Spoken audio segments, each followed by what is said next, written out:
Hello दोस्तों, नमस्कार। आपका बहुत बहुत स्वागत है मंदिरों के नए ब्लॉग में। आज हम बात करने वाले हैं भगवान भोले शंकर के केदारनाथ मंदिर के बारे में। भगवान भोलेनाथ यहाँ कहलाते हैं जागृत महादेव। केदारनाथ मंदिर के दर्शन के लिए भक्त साल भर इंतजार करते हैं।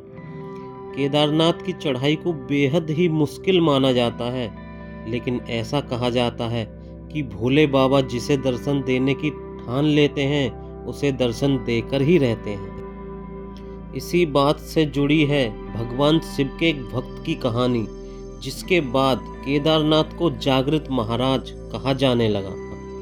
तो चलिए आपको सुनाते हैं वो कहानी जिसके बाद केदारनाथ को जागृत महादेव कहा जाने लगा। ऐसा कहा जाता है कि एक बार एक शिव भक्त अपने गांव से केदारनाथ धाम की यात्रा पर निकला। पहले यातायात की सुविधाएं तो थी नहीं, वह पैदल ही निकल पड़ा। रास्ते में जो भी मिलता उससे केदारनाथ का मार्ग पूछ लेता और मन में भगवान शिव का ध्यान करता रहता। चलते चलते उसको महीनों बीत गए। आखिरकार एक दिन वो केदारनाथ धाम पहुंच ही गया। केदारनाथ में मंदिर के द्वार 6 महीने खुलते हैं और 6 महीने बंद रहते हैं। वो उस समय पहुंचा जब मंदिर के द्वार बंद हो रहे थे। मंदिर के पंडित को उसने बताया वो बहुत दूर से महीनों की यात्रा करके आया है। पंडित से प्रार्थना की, कृपा करके दरवाजे खोलकर प्रभु के दर्शन करवा दीजिए। लेकिन वहाँ का तो नियम है, एक बार द्वार बंद तो बंद। इसके बाद वो बहुत रोया, बार बार भगवान शिव को याद किया कि प्रभु बस एक बार दर्शन करा दो। वो प्रार्थना कर रहा था सभी से, लेकिन उसकी किसी ने भी नहीं सुनी। मंदिर के पंडित बोले कि आप यहाँ 6 महीने बाद आना, क्योंकि 6 महीने बाद यहाँ के दरवाजे खुलेंगे। यहाँ 6 महीने बर्फ और ठंड पड़ती है। और सभी जन वहाँ से चले गए। वह वहीं रोता रहा। रोते रोते रात होने लगी, चारों तरफ अंधेरा हो गया, लेकिन उसे विश्वास था अपने शिव पर कि वो जरूर कृपा करेंगे और उसे दर्शन जरूर देंगे। उसे बहुत भूख और प्यास भी लग रही थी। उसने किसी की आने की आहट सुनी। देखा एक सन्यासी बाबा उसकी ओर आ रहा है। वो सन्यासी बाबा उसके पास आया और पास में बैठ गया। सन्यासी बाबा ने उससे पूछा, बेटा कहाँ से आए हो? उसने सारा हाल सुना दिया और बोला, मेरा आना यहाँ पर व्यर्थ हो गया बाबा। बाबा जी ने उसे समझाया और खाना भी दिया। फिर वो देर तक बाबा उससे बातें करते रहे। बाबा जी को उस पर दया आ गई।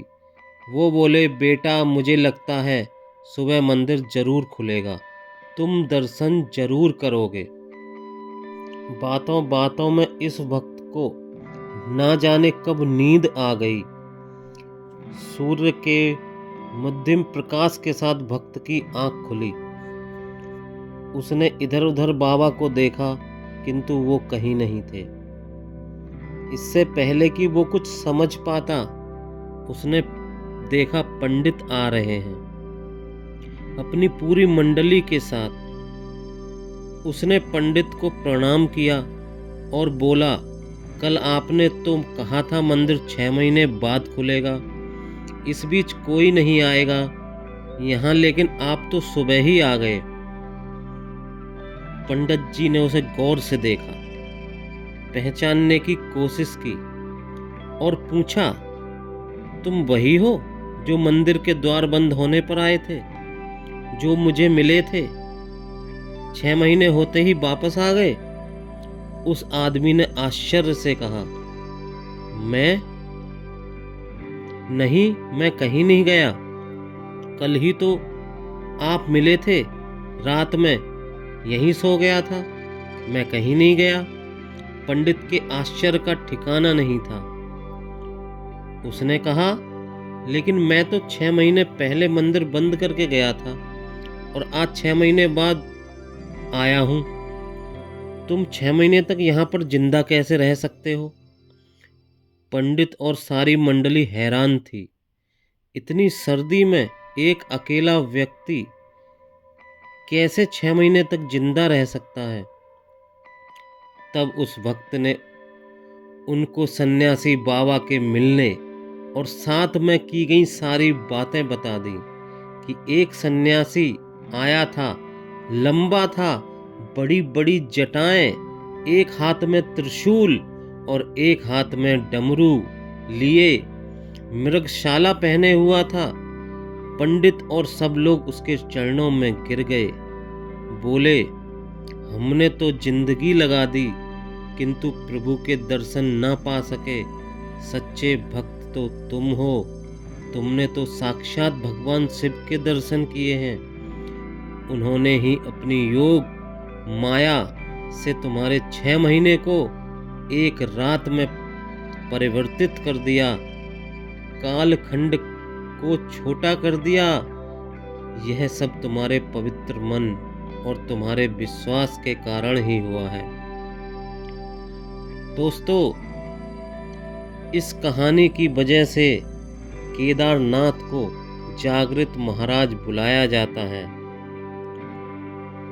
दोस्तों, भगवान शंकर जी यहाँ स्वयं रहते हैं।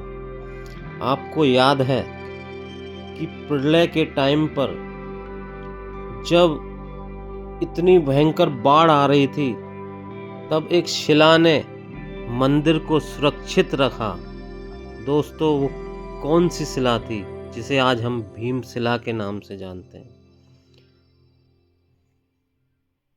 कहा जाता है कि जो उनके सच्चे भक्त थे वो मंदिर में तब भी सुरक्षित थे जब बाढ़ आ रही थी। मंदिर का एक भी कण असुरक्षित नहीं था। पूरा मंदिर सुरक्षित था। दोस्तों, भगवान शंकर जी के जो सच्चे भक्त कभी परेशानी में नहीं आ सकते। दोस्तों, आज के ब्लॉग में बस इतना ही। अच्छा लगे तो लाइक करें, शेयर करें और सब्सक्राइब का बटन दबाकर बेल आइकन प्रेस करके ऑल पर प्रेस जरूर करें। नमस्कार दोस्तों।